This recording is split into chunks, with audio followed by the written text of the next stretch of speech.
Right now, if something goes wrong inside your body, you can walk into a building, lie down, and wake up fixed. You will feel nothing. You will remember nothing. This has been normal for approximately 150 years. Before that, the treatment was often worse than the disease.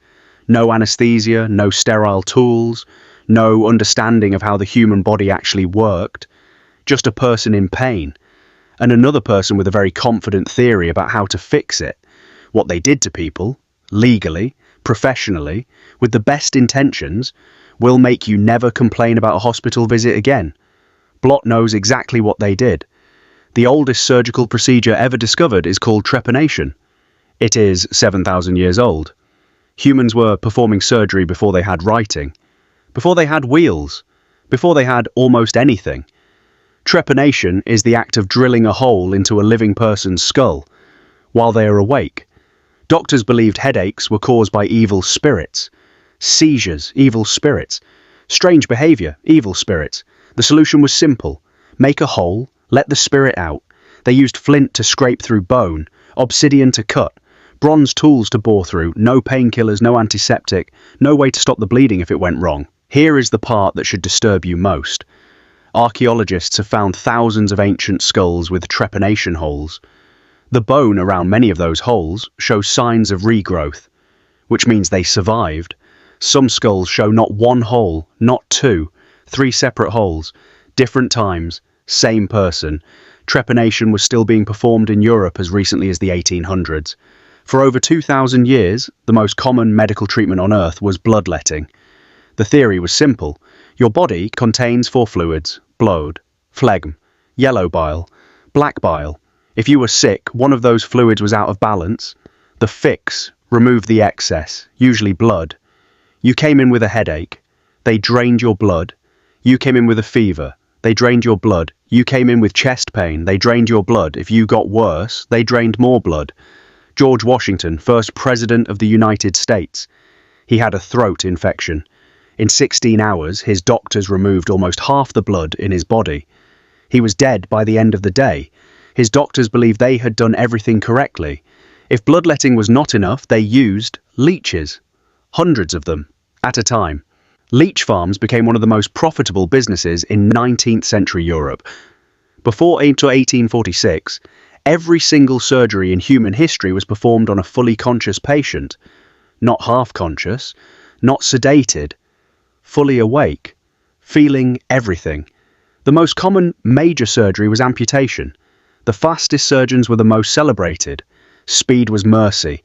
The faster the surgeon worked, the less the patient suffered. The most famous surgeon in history was Robert Liston. He could amputate a leg in under 2.5 minutes. He was so fast.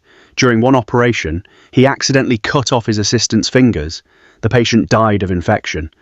The assistant died of infection. A spectator watching the operation had a heart attack and died from the shock. One operation, 3 deaths, a 300% mortality rate. Robert Liston is the only surgeon in history recorded to have achieved this. Patients were held down by strongmen during surgery. Some were given alcohol, some were given opium. Most were given nothing. The screaming during surgery was so loud, medical schools built their operating theatres far away from the rest of the hospital, so other patients could not hear it. Now Blott is going to tell you what ancient doctors actually prescribed. Headache.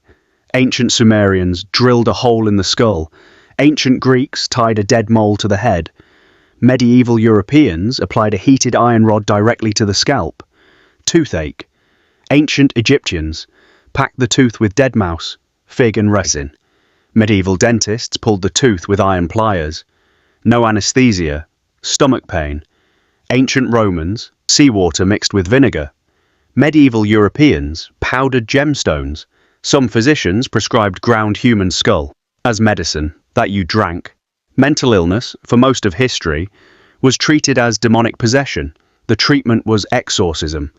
If that did not work, isolation, chains, ice baths, spinning chairs. Doctors believed spinning patients at high speed would rearrange the fluids in their brain and restore sanity. Childbirth, for most of ancient history, was the leading cause of death for women. If something went wrong, doctors were not allowed to enter the room in many ancient cultures. If the midwife could not solve it, There was nothing else available.